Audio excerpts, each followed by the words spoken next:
NSA's controversial collection of millions of Americans' phone records isn't authorized, according to a federal appeals court. We're joined now by CBS Radio News congressional correspondent Steven Portnoy. He's in Washington. Vlad, this is a ruling that's unanimous from the Second Circuit Court of Appeals in New York. It holds that the NSA for all these years has been exceeding the authority that Congress gave it under the Patriot Act in collecting the metadata of Americans' phone records. The three-judge panel finds today that the NSA, using Section 215 of the Patriot Act, went beyond the scope of what Congress had authorized back in 2001.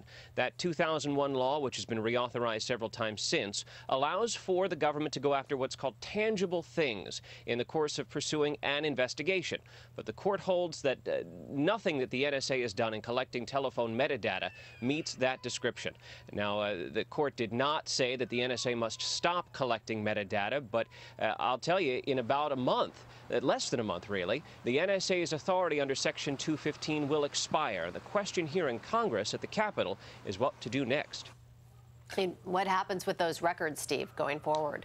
That's a really good question, Megan. It doesn't seem to be resolved by this 97-page opinion at the Second Circuit in New York today. Also, it's important to note that the judges did not tell the NSA that they must stop collecting metadata immediately.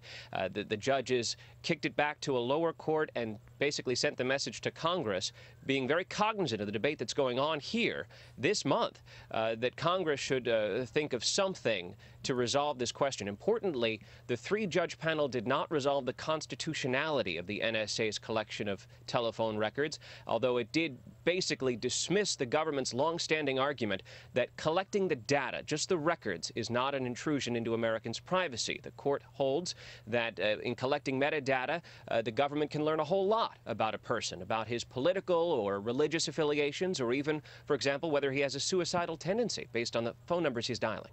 All right, CBS Radio News congressional correspondent Steven Portnoy. Thanks, Steve. You bet.